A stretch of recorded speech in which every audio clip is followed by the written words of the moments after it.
sixième point, celui sur lequel je vais m'attarder le plus, c'est susciter les questions et les réponses des membres du groupe. Alors, travail essentiel de la catéchiste ou du catéchète, comme on disait tout à l'heure, de l'animateur en catéchèse, vous l'appelez comme vous voulez, ou de l'aîné dans la foi, vous voyez, on dispose plein de vocabulaire. Travail essentiel, c'est susciter des questions et les réponses des membres du groupe. Donc mettre le groupe en travail de recherche. Et c'est un travail qui est un peu sans filet, c'est-à-dire que vous ne savez pas ce qui va advenir. Et c'est formidable, parce qu'il va y avoir des idées que vous n'avez pas eues, et qui sont aussi bonnes que les vôtres. Et vous pourrez dire les vôtres aussi, comme je le dirai à la fin. Hein.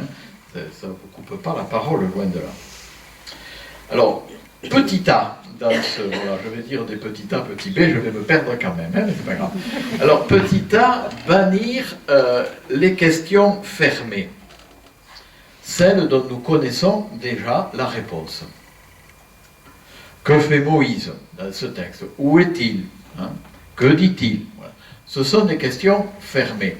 Ça ne met pas le groupe en recherche. Ça peut permettre de découvrir le récit, si on ne l'a pas bien découvert, mais des fois il vaut mieux le lire 2 fois ou le raconter 2 fois que de passer trop de temps à questionner qu'est-ce qu'il fait, où il est. Parce qu'après, on n'a plus le temps pour réfléchir au fond du récit. Alors, petit b, donc, poser des questions ouvertes. Alors, on va commencer par des questions très ouvertes. Alors, une question ouverte, c'est une question dans laquelle il y a plusieurs réponses, hein, une infinité de réponses. Et non pas une seule réponse, celle que j'ai dans la tête et que je veux entendre. D'accord ? Exemple de question ouverte, qui est valable pour n'importe quel texte. Alors, elle est peut-être trop ouverte, celle-là. Hein. Qu'est-ce qui vous surprend dans ce texte? Qu'est-ce qui vous paraît bizarre? Ça permet de voir un peu comment le groupe aborde le texte. Mais voyez que pour qu'ils vous répondent, il faut qu'ils sachent que vous pouvez parler, qu'ils peuvent parler. Voilà. Sinon, ils se disent, qu'est-ce qu'elle veut ou qu'est-ce qu'il veut que je trouve bizarre? Non, c'est pas ça le problème, c'est vous, qu'est-ce que vous trouvez bizarre dans ce texte? Qu'est-ce qui vous surprend? Ou au contraire, ou ensemble, qu'est-ce que vous aimez bien dans ce texte? Ou encore, qu'est-ce qui vous choque? Il y a des textes qui sont choquants. Alors, il ne faut surtout pas vite mettre de l'huile pour que ça choque plus. Et au contraire, il faut, quand un texte est choquant, il faut appuyer pour qu'il choque encore un peu plus. C'est-à-dire que les gens puissent s'interroger à partir de ce texte-là. Alors notre tentation à la protection, n'est-ce pas, à la protection de notre public, c'est d'arrondir les angles pour pas que Pêcheur soit choqué. Mais ils n'ont pas plus choqué que vous. Ils vont poser des questions et à partir de ces questions, ils vont se mettre en recherche. Regarde, dans les homélies, c'est très frappant. Quand il y a des textes difficiles, il y a beaucoup d'homélies qui passent son temps à limer l'aspérité, vous voyez, pour plus que ça choque. Mais du coup, après, il n'y a plus de texte. Hein, voire même, il y a des choses extraordinaires, c'est-à-dire arriver à faire dire au texte strictement le contraire de ce qu'il dit. Voilà. Essayez de ne pas aller dans ce sens-là. Ne soyez pas des mères surprotectrices. Voilà. Tentation féminine par excellence. Merci. Voilà. Il y a beaucoup d'autres tentations, mais féminines et masculines. Petit c. Poser des questions adaptées aux textes qui viennent d'être lus. C'est quand même les questions peut-être les plus intéressantes. En tout cas, si vous posez des questions très générales, après, il va falloir interroger en fonction du texte que vous venez de lire. Alors ces questions adaptées au texte, j'en vois 3 types. J'ai essayé de regrouper un peu pour vous aider à vous repérer. En fait, à chaque fois qu'il faut chercher les questions que l'on peut poser. Puis des fois, la réaction de quelqu'un vous invite à lui relancer la question. Alors, premier type de questions adaptées au texte, les questions qui permettent de se projeter dans le texte. Donc, au lieu de dire, par exemple, comment Dieu s'y prend pour parler à Moïse, parce que là, quand même, le groupe va avoir tendance à raconter le texte, essayez plutôt, si vous étiez Dieu, comment vous vous débrouilleriez pour parler à Moïse? Et puis, vous essayez d'écouter les réponses et de les relancer. C'est la relance qui est le plus important et le plus difficile. Pourquoi tu aurais fait cela si tu étais Dieu? Et puis, qu'en pensent les autres? Quand quelqu'un dit quelque chose, relancez la question aux autres du groupe. Parce que peut-être les autres du groupe ont mieux compris que vous ce qu'a dit la personne, ou l'ont compris différemment. Et du coup, on va s'enrichir. Ou bien, en se mettant à la place, on peut se mettre à la place de Dieu, on peut se mettre à la place de Moïse aussi. On peut dire, voilà, si vous êtes à la place de Moïse, Dieu vous parle, comment vous réagissez, comment vous répondez, qu'est-ce que vous en pensez? Ou alors, toujours dans la projection, Dieu parlait à Moïse, mais est-ce qu'il nous parle aujourd'hui encore? Il ne faut pas commencer par cette question-là, parce que là, on va aller très loin du texte, mais au bout d'un moment, on peut aller vers des questions comme ça. Ou encore, est-ce que cette histoire nous fait comprendre ce qu'il y a dans le cœur de Dieu?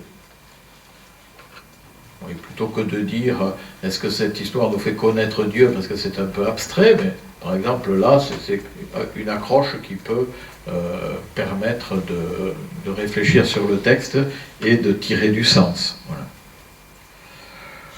Voilà ce que vous avez fait ce matin. Que pensez-vous de la réaction de Moïse? Est-ce que Moïse nous ressemble un peu?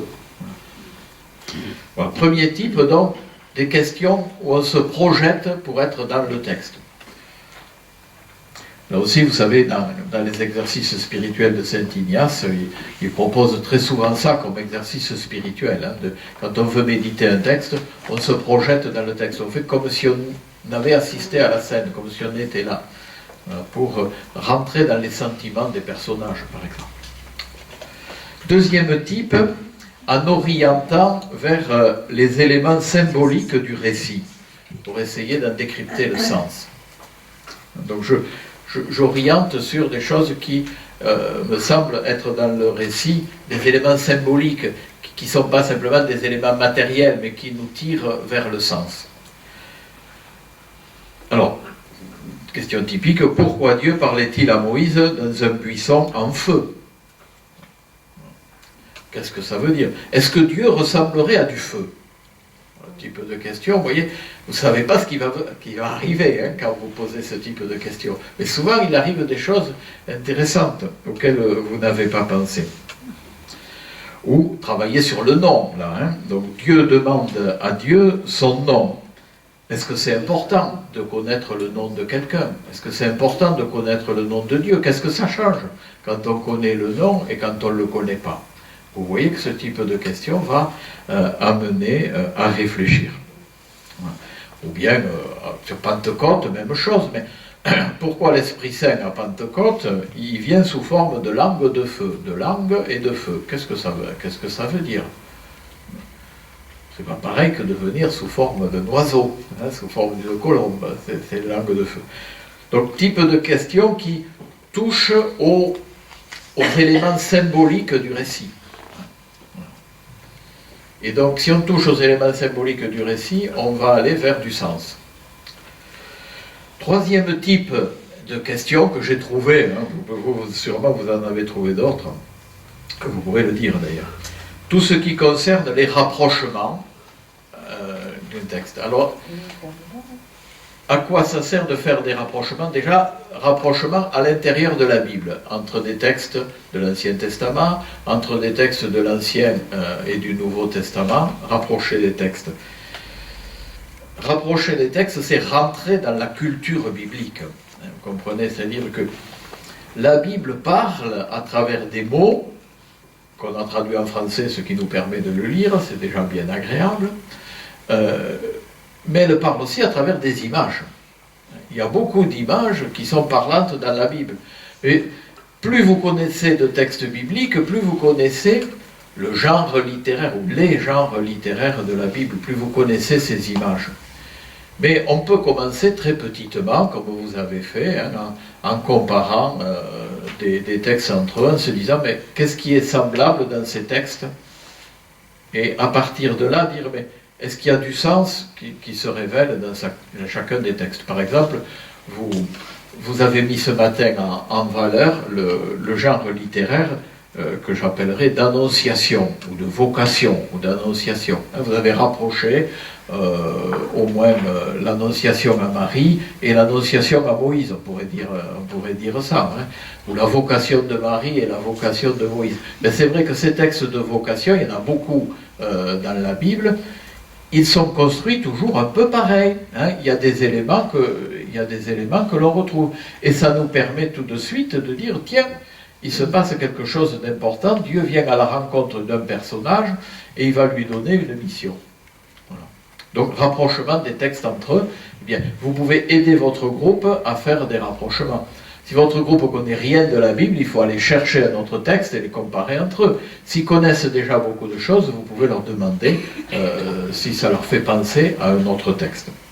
Rapprochement aussi entre le texte et la liturgie chrétienne, par exemple, hein, ce qui est souvent le plus simple. Tout à l'heure, j'ai fait le lien entre la veillée pascale et le texte du buisson ardent. Mais vous pourriez, si vous travaillez sur le feu, vous pouvez très bien dire au groupe, mais est-ce qu'il y a du feu à la messe? Voilà, alors on va réfléchir, on va dire, tiens, mais pourquoi on met une bougie sur l'autel allumée? Ça ne veut rien dire, ça n'a pas besoin d'éclairer, hein. Il y a des spots au-dessus qui éclairent. Bon. Voilà. Le lien entre le texte et ce qui se passe dans la liturgie, ça fait entrer dans la culture chrétienne. Dans cette culture chrétienne qui a aussi ses signes, ses symboles, et qui sont porteurs de significations importantes.